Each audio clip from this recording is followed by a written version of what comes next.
Como les decía en la clase de Bordetella, existe un grupo de patógenos de transmisión aérea que infectan y generan infección en el tracto respiratorio de los niños, pero que además del impacto que tiene en la salud pública, las indicaciones y las tasas de morbimortalidad son las que refieren o indican la importancia de determinados patógenos para incluirlo en los esquemas de vacunación, en el diseño de estrategias y de evitar complicaciones en la población pediátrica, que es una de las más vulnerables dentro del ciclo vital. En los países de desarrollo hay patologías infecciosas que representan un rango hasta los 2 años de riesgo, pero incluso en los países en vías de desarrollo, hasta los 6 meses, el género Haemophilus representa un grave riesgo y un grave problema para los niños que viven bajo determinadas condiciones y que están expuestos a situaciones de riesgo que les compromete y que les lleva a generar la enfermedad provocada por Haemophilus. Si a eso le suman el patrón sociodemográfico de niños que viven en lugares hacinados, donde están expuestos al humo del tabaco, hay polución del aire, es decir, contaminación, y hay infecciones concurrentes en las vías respiratorias superiores, concomitantes con infecciones virales, provoca que los niños lleven a infectarse con o se active la infección endógena por Haemophilus influenzae. El detalle radica en que en la actualidad los esquemas de vacunación no se están llevando adecuadamente como debe ser. Y dado que los niños están mezclados entre los adultos, se ha estimado que de un 4 a un 35% de los adultos sanos no están inmunizados, y estos son portadores de la Haemophilus influenzae que se le puede transmitir a los niños y generan la colonización y por ende las complicaciones o las distintas enfermedades infecciosas que puede generar el Haemophilus influenzae, tales como la otitis, la meningitis, la neumonía y la epiglotitis. Recuerden que dentro de la clasificación de los bacilos gram negativos, ellos se dividen en entéricos y no entéricos. Los entéricos son aquellos que pueden colonizar y promover enfermedad en el tracto gastrointestinal y algunos extragastrointestinales, tales como las enterobacterias, los vibrios, Campylobacter y Helicobacter. Y en el caso de los no entéricos, se pueden clasificar según la forma como se transmite o lo que generan y la zona del cuerpo que afectan. Tenemos los respiratorios como Bordetella, Legionella y Haemophilus o el bacilo de Pfeiffer. Tenemos los zoonóticos, que son la Francisella, la Pasturella, Brucella y las Rickettsias. Y los oportunistas, como la Pseudomonas y la Klebsiella.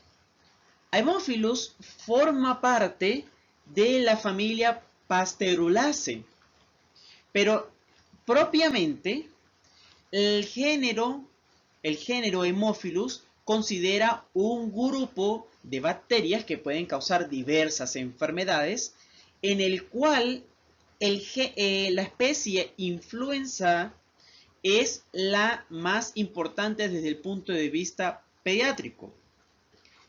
Hay otros, que se les toma importancia desde el punto de vista de enfermedad oftálmica, como la Haemophilus aegyptius, o en el caso de las enfermedades venéreas, por Haemophilus ducreyi, pero parte de la clase lo vamos a enfocar a Haemophilus influenza. ¿Por qué se le mencionó así?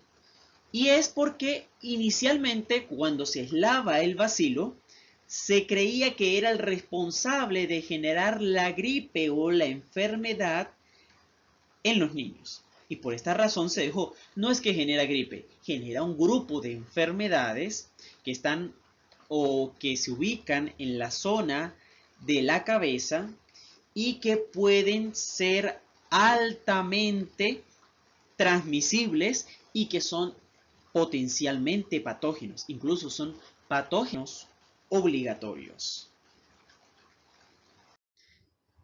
Las características que resaltan de Haemophilus son las siguientes. Es un bacilo gram negativo, que es de una bacteria pequeña y por ende va a relucir la presencia de polisacáridos y de lipopolisacárido presente en la superficie de la célula con una actividad endotóxica que se puede ir y comportar como un superantígeno. Las características de esta bacteria es que generalmente es pequeña, es chiquitica, pero es a su vez comporta o genera una tendencia hacia el pleomorfismo. Esto consiste en que se puede ver como coco, como un bacilo o como un cocobacilo. Y me gusta una de las reglas de la microbiología que reza de la siguiente forma. Paciente con sinusitis o pacientes con una otitis o en algunos casos con meningitis y se aísla un cocobacilo gram negativo, es Haemophilus hasta que se demuestre lo contrario. Lo hace como un parásito obligado, es decir, tiende a ser de vida intracelular, a pesar que generalmente se comporta dentro como un simbionte en algunos compartimientos del tracto respiratorio superior. Cuando cae la inmunidad y se alteran las barreras epiteliales, él puede actuar como un patógeno obligatorio con determinada actividad intracelular. Pueden ser capsulados o no, y de aquí es donde deriva o donde vamos a llegar a la nomenclatura de la bacteria, donde pueden ser cepas capsuladas o tipificables, o las no capsuladas o no tipificables. Esta bacteria no genera espora, es inmóvil, o sea, es decir, no tiene flagelos, y le confiere la característica de anaerobio facultativo, pero va a crecer con presencia de CO2 del 5 al 10%. Posee cápsula y es uno de los elementos importantes como mecanismo de evasión del sistema inmune. Algo que es característico y deben tomar en cuenta es que la bacteria crece a 37 grados centígrados. Vean en esta lámina cómo se ven bacilos y algunos cocobacilos a la tinción de Gram y se ve un halo que circunda la bacteria y esto habla de la presencia de la cápsula, que es uno de los elementos patogénicos más importantes de Haemophilus influenzae. Siempre sepan que la mayoría de los supercontaminantes o de los superinfectantes es la presencia de la cápsula. Los elementos que van a formar parte de la cápsula que les mencionaba anteriormente van a ser la ribosa, el ribitol y el fosfato. Generalmente estos son azúcares que están presentes en los microorganismos. Se le denomina el factor PRP.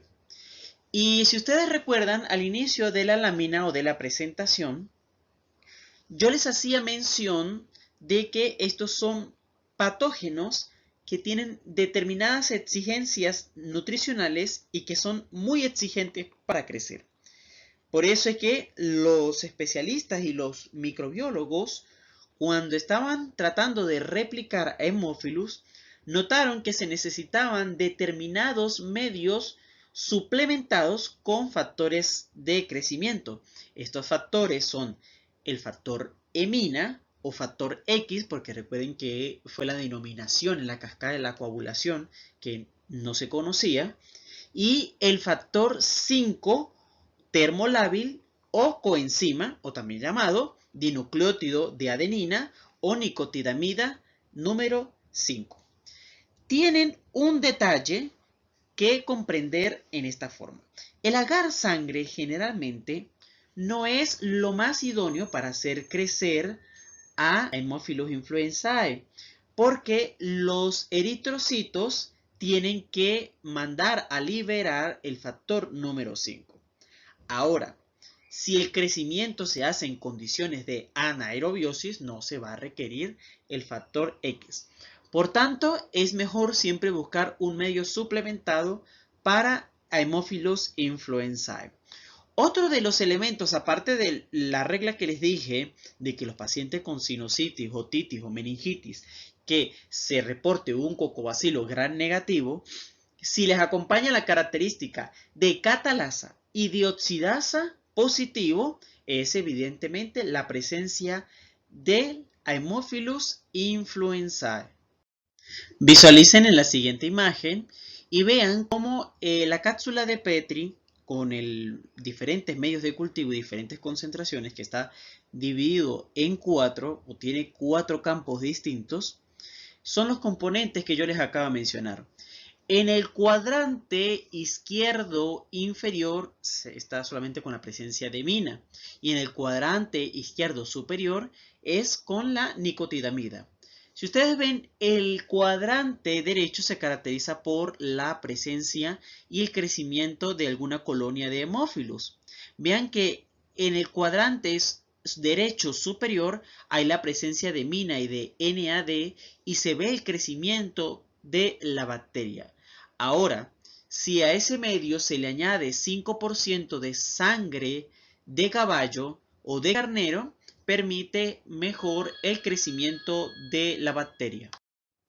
Fíjense que una de las formas para obtener el óptimo crecimiento de Haemophilus es el uso del agar chocolate enriquecido, que es lisar los eritrocitos y oxidar la hemoglobina para obtener ese color marrón, por eso se le llama agar chocolate. O también se utiliza el agar enriquecido de Levital Fields.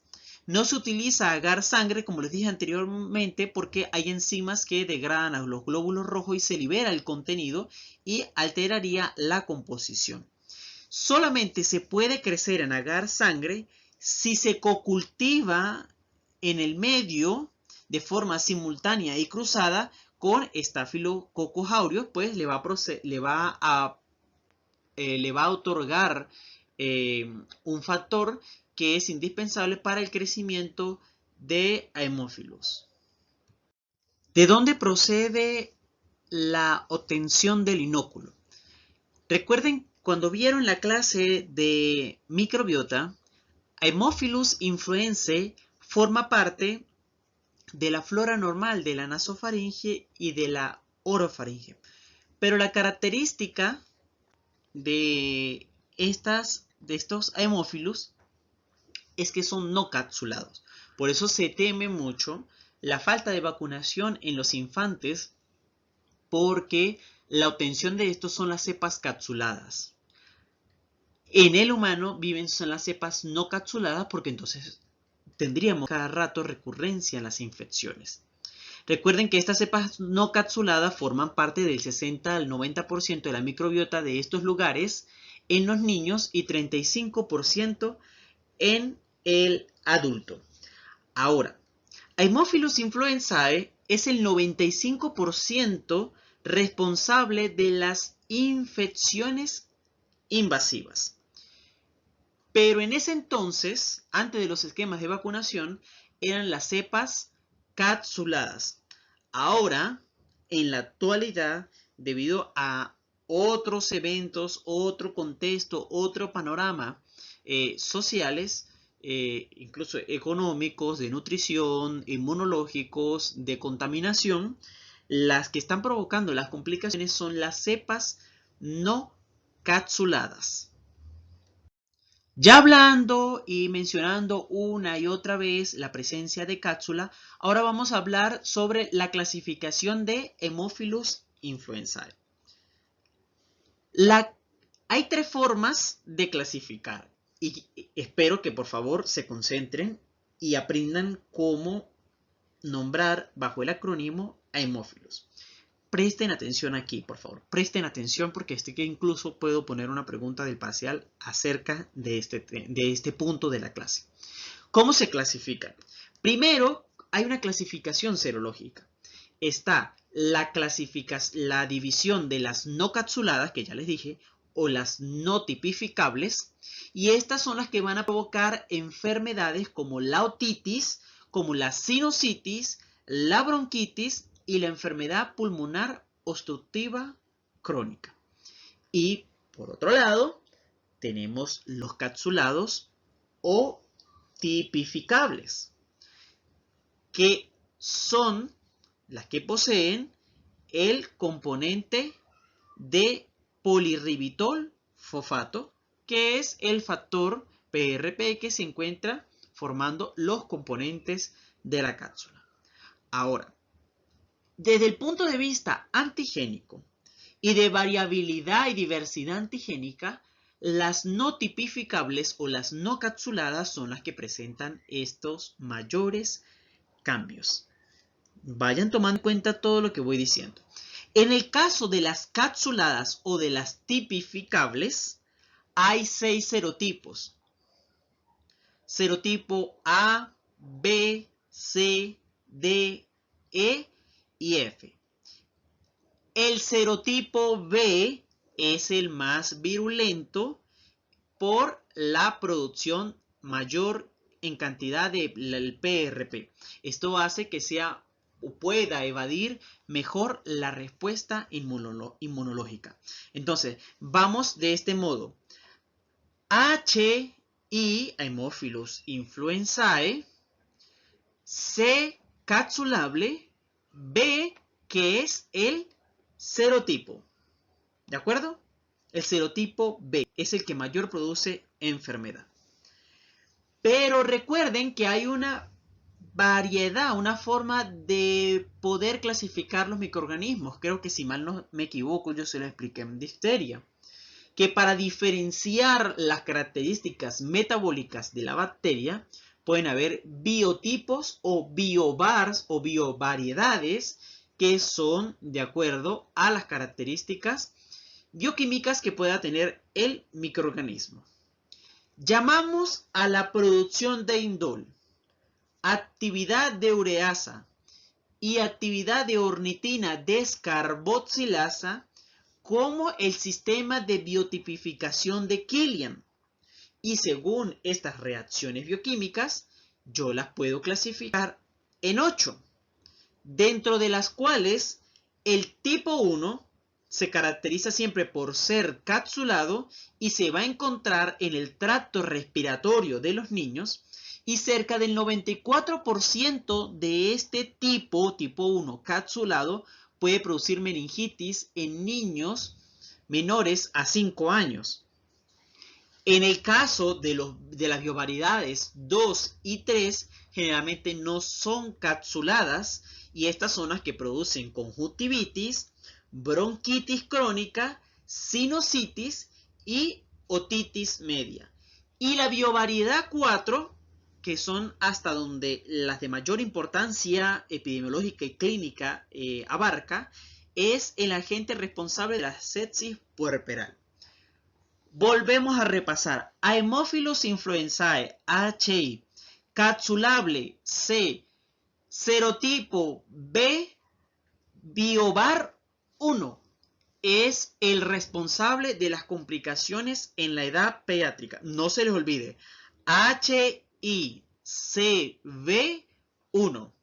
Haemophilus influenzae, capsulado, serotipo B, biovar tipo 1.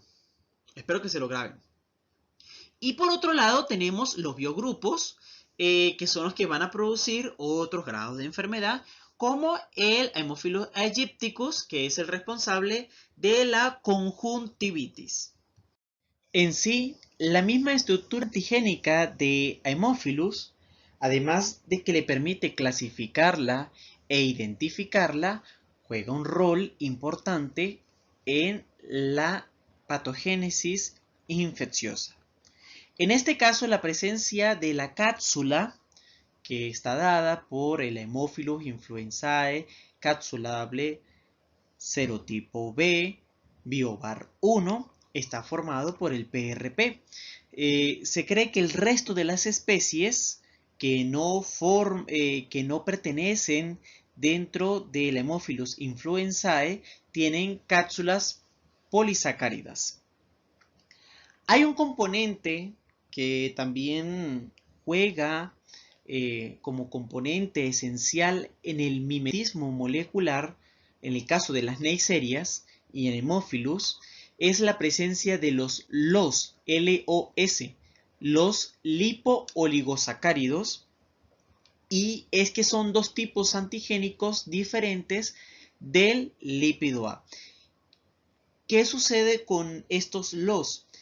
Ellos no van a ser tan toxigénicos ni tan antigénicos y pueden semejar, por eso pueden mimetizar, pueden emular los componentes de la matriz extracelular que está presente en el organismo propio y por ende puede, además de la cápsula, los hacen pasar al Haemophilus desapercibido y no ser identificable por el sistema inmune.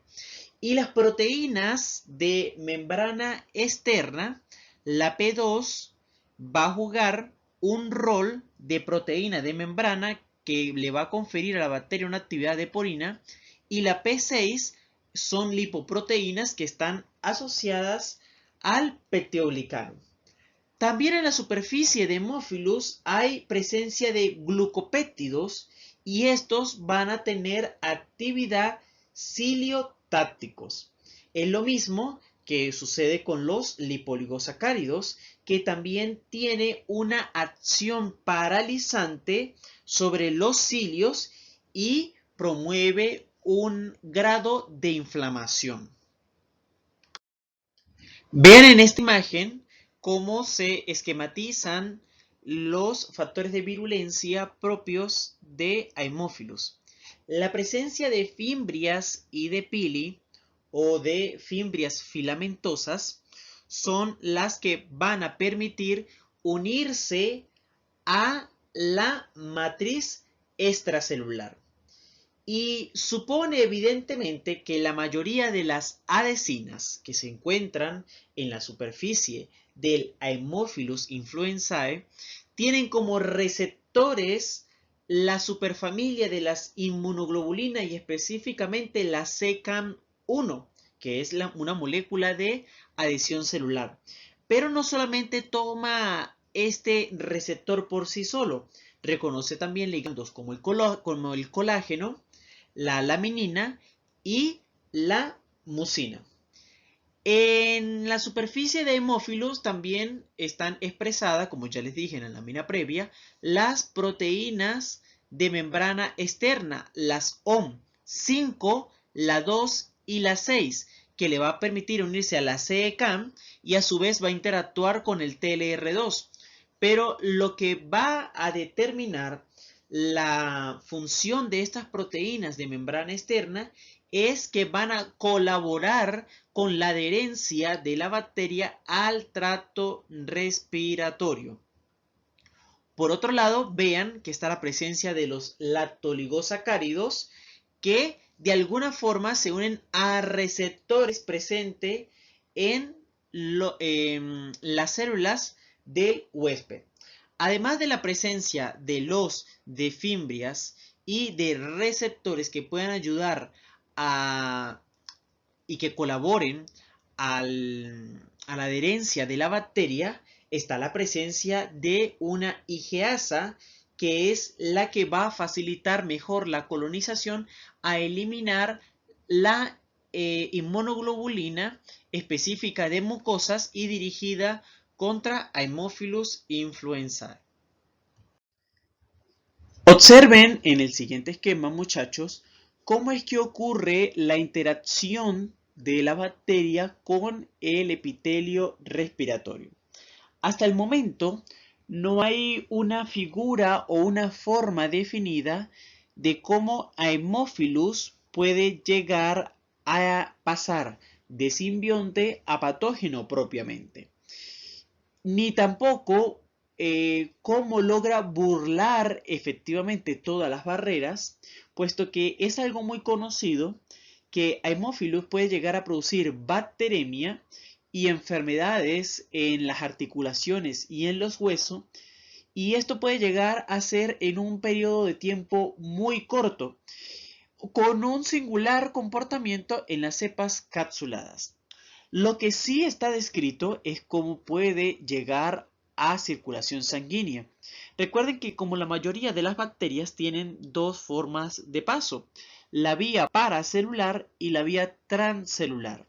La vía paracelular se va a encargar con un vehículo de plasmina que puede llegar a pasar por los puentes de intercomunicación celular, y una vez que llega a través de la parasitosis, puede promover la degradación de la matriz extracelular, y esto ayuda mejor al proceso de invasión. En el caso de la vía transcelular, recobra más importancia los procesos que desencadena la bacteria. Primero, ella a través de los pilis y de las adhesinas puede vivir en un momento bajo la forma de vida intracelular. La bacteria primero se va a unir a través de las pilis, de las OMPA y de las adhesinas a la ceca. Esto, además del contacto con las calvéolas, va a fosforilarlas a través de la serine protein quinasa que posee la bacteria. Esto va a inducir el proceso de endocitosis mediado por clatrinas.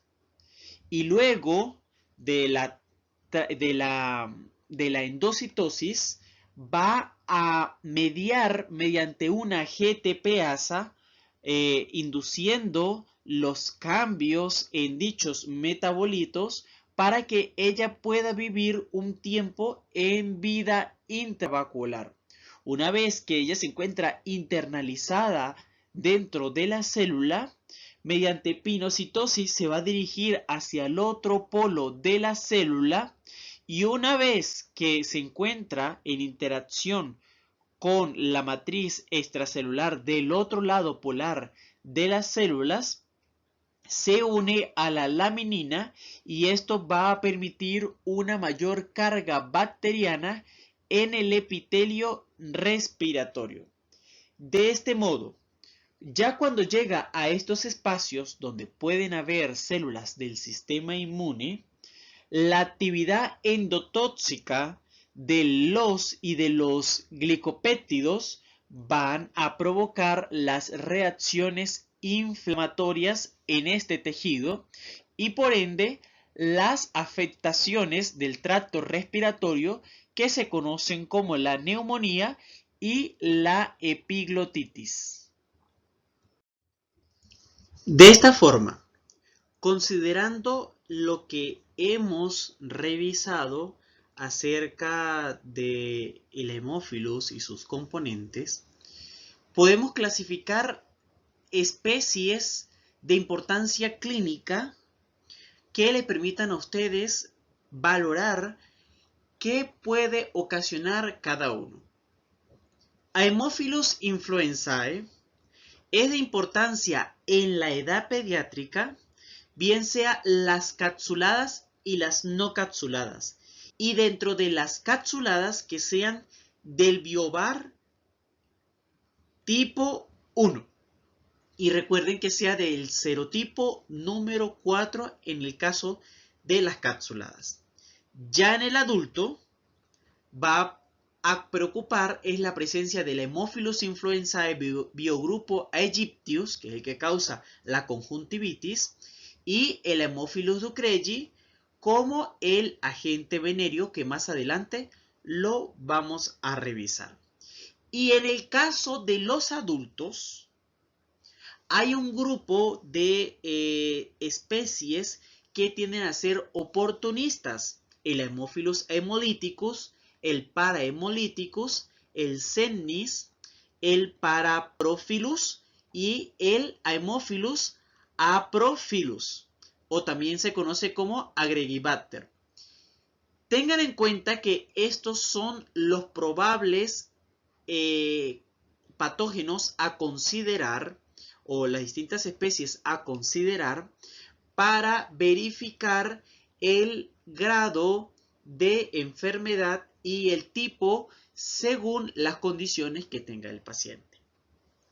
Algo que tienen que tomar en cuenta es que en el adulto, cuando haya un grado de inmunosupresión, el Haemophilus influenzae, bien sea el tipificable o el no tipificable, se va a convertir en un superapatógeno o en un superinfectante que va a terminar condicionando las neumonías en el adulto o en el anciano, o si hay un daño en alguna cavidad de la cabeza, el Haemophilus influenzae puede pasar de ser simbionte a ser patógeno clásicamente y representa un riesgo en el manejo clínico.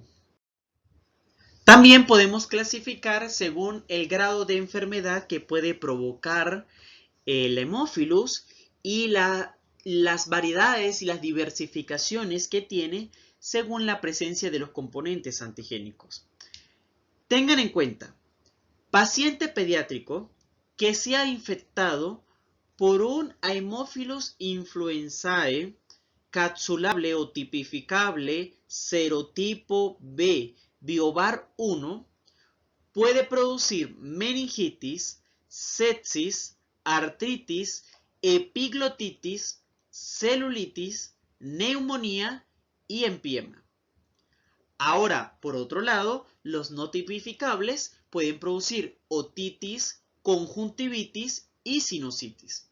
Esto les da a entender a ustedes que llega un paciente pediátrico, 7 años, que no ha sido vacunado y se ve con un cuadro cianótico y aparte una dificultad respiratoria cuando le hacen el examen de la cavidad bucal, la semiología de la cavidad bucal, se ve inflamada la epiglotis. Ya ustedes saben que están ante la presencia de un Haemophilus influenzae que ya es capsulado y que este puede poseer plásmidos de beta-lactamasa y junto a otros sistemas de resistencia a los antibióticos. Por esta razón, me gustaría que hagan un esquema donde ustedes puedan observar cuáles son los tipos de Haemophilus influenzae según la presencia o no la presencia de cápsulas según el serotipo para poder especificar las enfermedades que puede provocar. Esto puede ser una pregunta de parcial muy interesante. En el caso del Haemophilus parainfluenzae puede provocar otitis, sinusitis y alteraciones del tracto respiratorio superior. En otro orden, también el mismo parainfluenzae puede ser el agente causal de la bacteremia, de la endocarditis y de otras infecciones, como les dije previamente, que son las oportunistas. Ya en el adulto, el Haemophilus influenzae, el subgrupo Aegyptius puede provocar la conjuntivitis y esta puede ser purulenta y de tipo en el tiempo aguda y se caracteriza como el ojo rosa. En el caso del Haemolyticus siempre se va a caracterizar por una infección de tipo oportunista. Otra forma de hacer la clasificación es según la afectación que puede provocar en el segmento del cuerpo.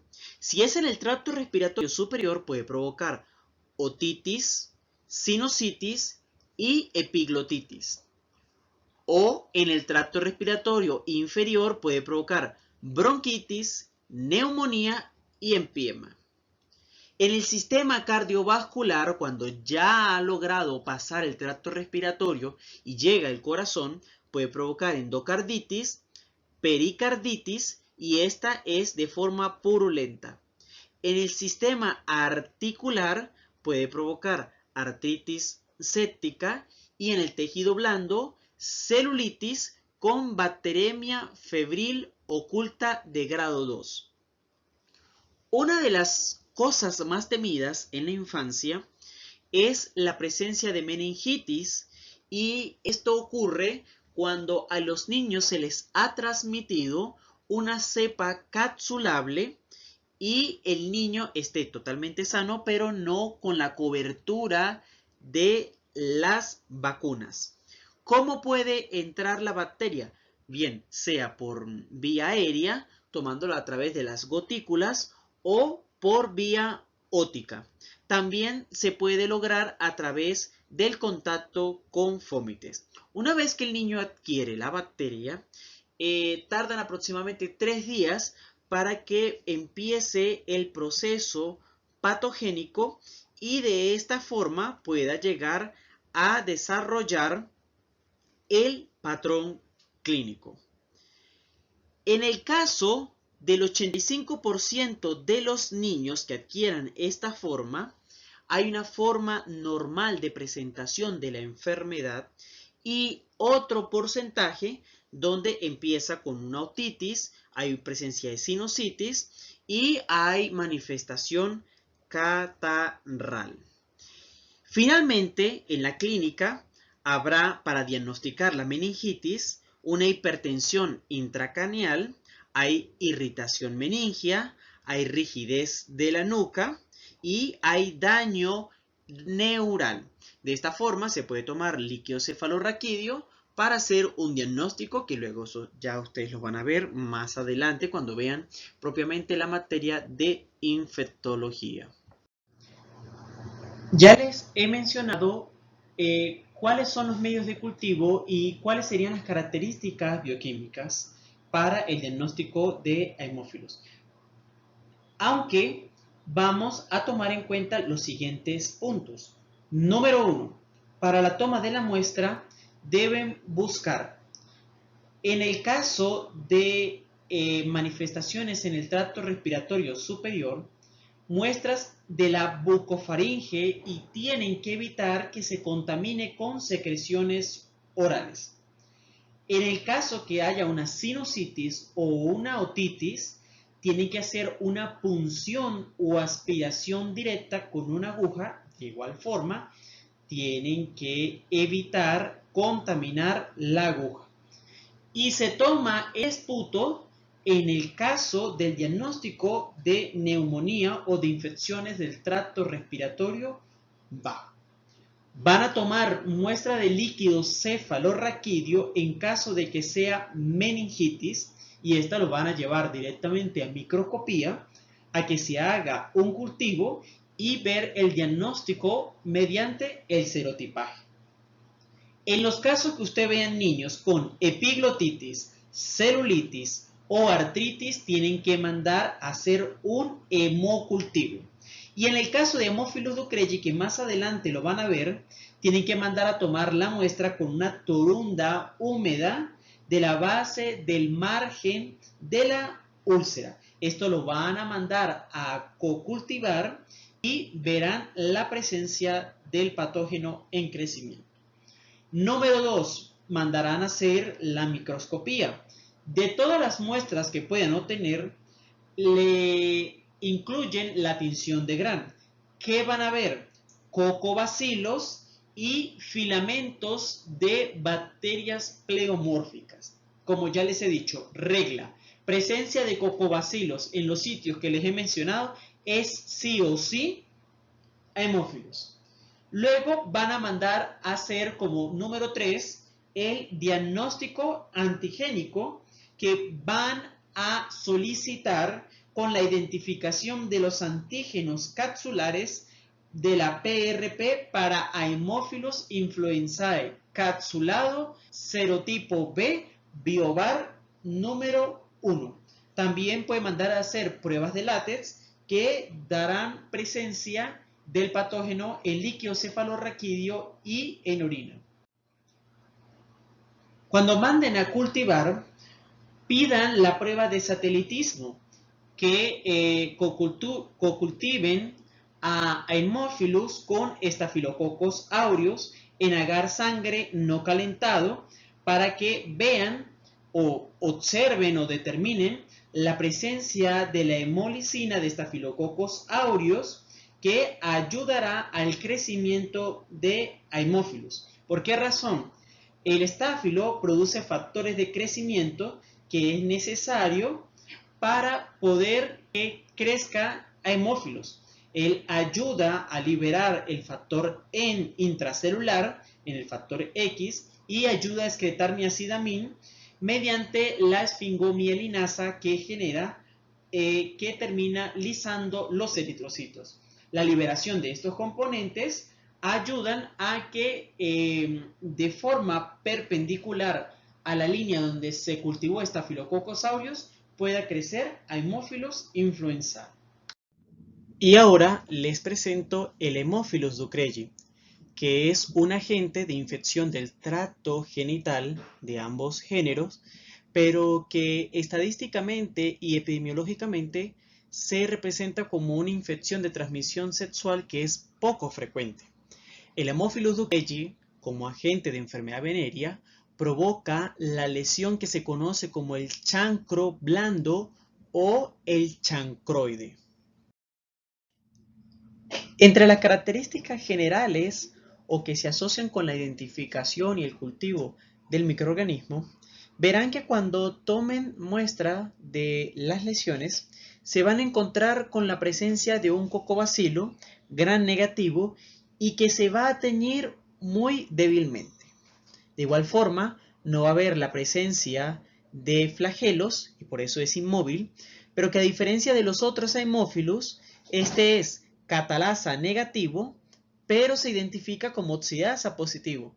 Por eso, la combinación de la morfología bacteriana gram negativo y el diagnóstico o la diferenciación a través de estos dos sistemas de identificación bioquímica ayudarán a saber qué es un Haemophilus. Como microorganismo se considera que es bioquímicamente inerte, pues dentro de las especificaciones que se encuentran es que puede reducir nitratos y produce fosfatasa alcalina. Para el cultivo es necesario, cuando vean que hay o el diagnóstico clínico infiera que sea un chancro blando, hay que mandar a hacer crecer en agar chocolate. Y junto a los requerimientos bioquímicos, las primeras baterías bioquímicas darán luces para esto. En el agar chocolate no se va a necesitar el factor 5, sino simplemente con la adición del factor X o el factor 10 sería necesario para esto.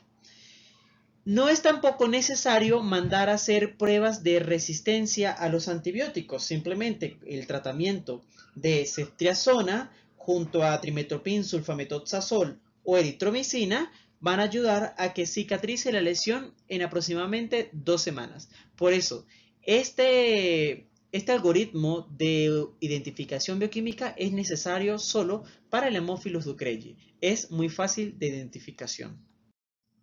A pesar de que el daño histológico avanzado no es algo característico en la infección por Haemophilus ducreyi, tengan en consideración que el patógeno expresa proteínas fimbriadas y proteína de membrana externa denominada DSRA, que van a ayudar a que el patógeno se adhiera a las células epiteliales y pueda liberar las hemolicinas, que son las que finalmente harán el daño histológico y celular. Haemophilus ducreyi cuenta con una superóxido dismutasa. No deja que las especies reactivas del nitrógeno y elementos nitrogenados puedan inhibir su viabilidad y su crecimiento. De igual forma, posee dos tipos de proteínas que contribuyen a la invasividad y al daño de los tejidos. Por un lado, las hemolicinas, recuerden que son proteínas que forman poro en las células que son afectadas. Si es en el epitelio estratificado de las áreas genitales, Haemophilus ducreyi va a alisar queratinocitos, fibroblastos, macrófagos y linfocitos T y B que lleguen a la zona de la infección. Por otro lado, si el patógeno logra diseminar en mayor contenido los productos toxigénicos cuando hace la migración transcelular, va a liberar toxinas que alteran el citoesqueleto y puede provocar apoptosis en linfocitos B y T, y a su vez inhibe la proliferación de otros elementos de la inmunidad, a su vez que inhibe la producción de inmunoglobulinas. Como recuento de todo el proceso patogénico, finalmente se traduce en que Haemophilus ducreyi promueve la destrucción tisular y la evasión de la respuesta inmune específica que se ha localizado para tratar de eliminar el patógeno. Vamos a evaluar cuáles son las características que acompañan a la presencia del chancro blando o del chancroide. La lesión típica, muchachos, se va a caracterizar por ser una pápula sensible, es decir, por eso es que es dolorosa, y que va a aparecer en los genitales, que va a avanzar hasta una úlcera dolorosa y que es blanda, cuyo acompañamiento es que hay bordes irregulares y que son generalmente blandos. Además se acompaña de la presencia de un exudado necrótico y amarillo. Y lo que explica la induración es que la úlcera que se genera en la lesión primaria va a estar expuesta y por eso es que se logra diferenciar del chancro sifilítico, que generalmente es indoloro. Como la úlcera genital es abierta, por esta razón es que se produce el dolor y puede ayudar al amplio rango de transmisión. Y una de las cosas que también acompaña a las características clínicas es la presencia de adenopatías regionales que puede estar presentes en el 10 o el 70% de los casos. Y estas son lesiones satélites que se deben a la autoinfección que provoca la misma bacteria, o puede haber coinfección con otras bacterias de la microbiota de la piel y que se conocen como linfadenitis regional. Vean en esta imagen de una lesión de chancro blando en el genital masculino.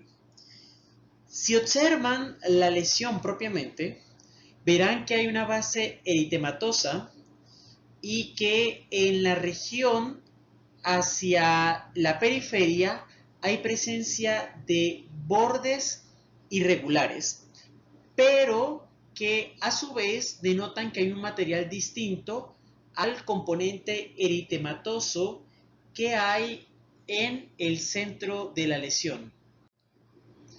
Vean que también puede haber la presencia de edema, hay hiperalgesia y que se torna dolorosa, pero que no podemos ver en esta imagen, pero se presenta que hay o se desarrollan cordones linfáticos que están asociados a microorganismos biogénicos. Esta es otra consideración que deben tomar en los casos de chancro blando. Como lo mencionamos al inicio de la clase, hay otras especies de Haemophilus, pero que generalmente se asocian en condiciones de inmunosupresión. Vean que Haemophilus parainfluenzae forma parte de la microbiota de la nasofaringe, pero que en condiciones de inmunosupresión puede producir endocarditis y casos de meningitis, epiglotitis, otitis, bacteremia, absceso cerebral y neumonía. Por otro lado, se considera el Haemophilus aegyptius, que es el que puede colonizar la conjuntiva ocular y puede producir conjuntivitis purulenta contagiosa. El tratamiento dirigido contra el Haemophilus aegyptius considera el tratamiento normalizado para bacterias gram negativas. Recuerden que generalmente se asocia la conjuntivitis con Staphylococcus aureus. Es un gram positivo. En este caso, Haemophilus aegyptius es Haemophilus gram negativo. Tomen esta consideración con Coccobacillus, con las pruebas de catalasa, citocromo y presencia o no de hemólisis y el requerimiento de los factores es el que dará el indicador hacia dónde se tiene que dirigir el tratamiento en caso de sea hemófilos. También se presenta esta otra lista de especies de hemófilos, pero que la característica que los engloba es que son oportunistas. Cuando se encuentren alguna de estas especies y haya la presencia de algún signo clínico o no, tienen que saber que ellos siempre forman parte de la microbiota de la cavidad bucal o de la nasofaringe y que pueden provocar manifestación extra del lugar donde se encuentra, como endocarditis, abscesos cerebrales y abscesos en la cavidad bucal. Igual, tomen la base de que estos patógenos generalmente no tienen patrones de resistencia debido a que son muy raramente aislados. Observen cómo esta gráfica retrospectiva muestra cómo disminuyó los casos de meningitis por Haemophilus influenzae en Brasilia en menores de 5 años.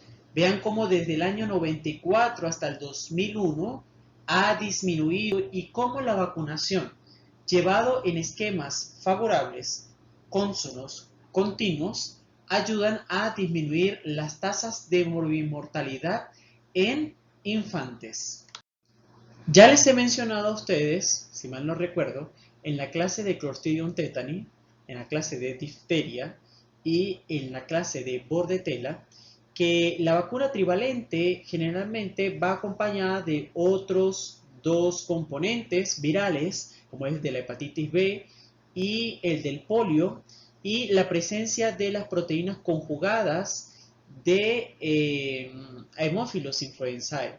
En este caso, la vacuna contiene el factor PRP, que es el que ayuda a desencadenar la respuesta inmune para el desarrollo de anticuerpos dirigidos contra las cepas, sobre todo las capsuladas. El mismo esquema que les expliqué en Corynebacterium aplica para los niños, para los lactantes. El neonato se vacuna a los 2, a los 4, a los 6 meses, al año el primer refuerzo y luego hasta los 5 años, hasta los 4 o 5 años se realiza el segundo refuerzo. Pero yo me voy a afianzar sobre todo en los casos de los niños de los 12 a los 24 meses que no reciban adecuadamente las dosis de vacunación. ¿Qué sucede en este caso? Que cuando haya un niño de 12 a 24 meses que seguro no haya sido vacunado, tienen que ponerle el esquema. Pero si el niño supera los 24 meses, ya no hay, supongamos, por así decirlo, tanta alarma, pues resulta que lo que han hecho los recuentos es que los niños superiores a esa edad ya no entran dentro del esquema de riesgo. Entonces, por esa razón, siempre se considera que los niños superiores a 12 meses solo se le ponga un refuerzo de la Infanrix que les estoy mostrando entre la edad de los 12 y de los 18 meses. También, por otro lado, se ha sugerido que las personas que tengan riesgos de inmunosupresión sean vacunadas. Estos son pacientes con VIH, que presentan déficit de inmunoglobulina, aquellos que sean receptores de trasplantes de células germinales y los enfermos sometidos a quimioterapia con antineoplásicos malignos. De esta forma, hagan un cuadrito cuando estén haciendo ustedes sus resúmenes y pongan aquellos pacientes que son potenciales para, para la vacunación con la Infanrix. No solamente son los niños, personas con riesgo y aquellos que estén entre los 12 y los 18 meses reciban una dosis de la vacuna Infanrix. Luego, cuando vean inmunología y cuando ya vean pediatría propiamente, les van a explicar las dosis, los componentes y cómo debe ser la vigilancia posterior a esta vacunación.